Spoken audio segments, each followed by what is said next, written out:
Bonjour à tous, bienvenue dans cette nouvelle édition de Gatingo. Le Togo se rapproche de plus en plus des pays de l'Alliance des États du Sahel, AES. Ce 23 juillet 2024, les directeurs généraux des douanes des pays de l'Alliance des États du Sahel étaient à Niamey au Niger pour discuter de la sécurisation du transit à travers une interconnexion entre les États de l'AES. Une réunion à laquelle le Togo a été invité. L'objectif est de renforcer les relations commerciales entre ces trois États et le Togo. Au cours de cette rencontre, plusieurs décisions majeures ont été prises. Pour Adama Ilboudo, directeur général des douanes du Burkina Faso, la mise en œuvre des mesures prises va contribuer à une gestion informatisée du transit à l'échelle de la Confédération et à la facilitation des échanges commerciaux transfrontaliers. Le commissaire général de l'Office togolais des recettes OTR a salué de son côté l'initiative et a rappelé que le port de Lomé a toujours été le port d'accès naturel des pays de l'Hinterland.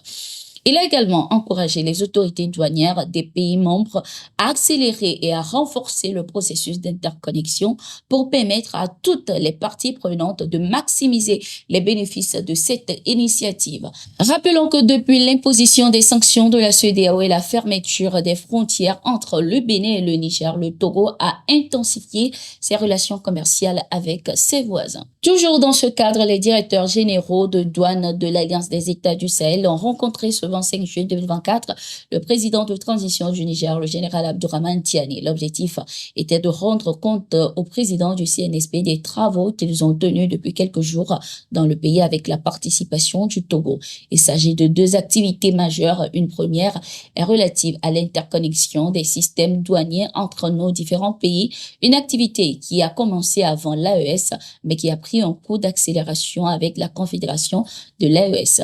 La deuxième est relative au fait que les douanes et l'Office togolais des recettes mesurent les enjeux liés à la sortie des pays de l'Alliance des États du Sahel de la CEDEAO. En mesurant ces enjeux, il s'agissait pour nous très rapidement, conformément aux orientations données par les différents chefs d'État, de nous concerter pour harmoniser nos positions et aller dans le sens des orientations, a laissé entendre le directeur général des douanes du Mali, l'inspecteur Amadou Konaté. Une délégation nigérienne composée de plusieurs personnalités était à Cotonou au Bénin pendant 2 jours, c'est-à-dire du 24 au 25 juillet 2024, pour trouver des solutions à la crise entre les deux pays. La délégation nigérienne à Cotonou a rencontré le président béninois Patrice Talon. Après cette audience qui a duré près de 2 heures de temps, la délégation a tenu une séance de travail au ministère du Plan avec des responsables en charge de la sécurité au Bénin. Pour nombreux, la présence de la délégation nigérienne à Cotonou semble être un pas essentiel posé dans le sens de la résolution du différend opposant les deux pays. Selon les informations, la délégation nigérienne est repartie satisfaite. La visite de cette délégation nigérienne fait suite au séjour des médiateurs Nicéphore Soglo et Yaïboni à Niamey au Niger il y a quelques semaines.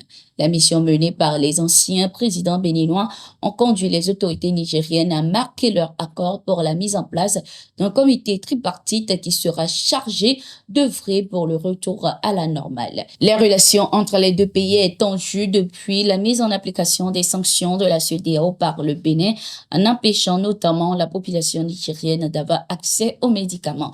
Le Niger accuse également le Bénin d'abriter des bases étrangères qui entraîneraient des terroristes pour la déstabilisation. Au Mali, ils sont plusieurs terroristes à être neutralisés du 14 au 18 juillet 2024 par les forces armées dans la région de Nioro du Sahel. Selon la DIRPA, plusieurs matériels de ces assaillants ont été récupérés lors de ces opérations. L'attaque a également causé des dégâts au niveau de la brigade de la gendarmerie de la dite localité et 2 véhicules des forces armées maliennes ont été détruits. C'était tout pour cette édition. Merci d'être resté avec nous. Nous sommes en continu sur nos différentes plateformes et sur notre site d'information, le www.toafrica.com.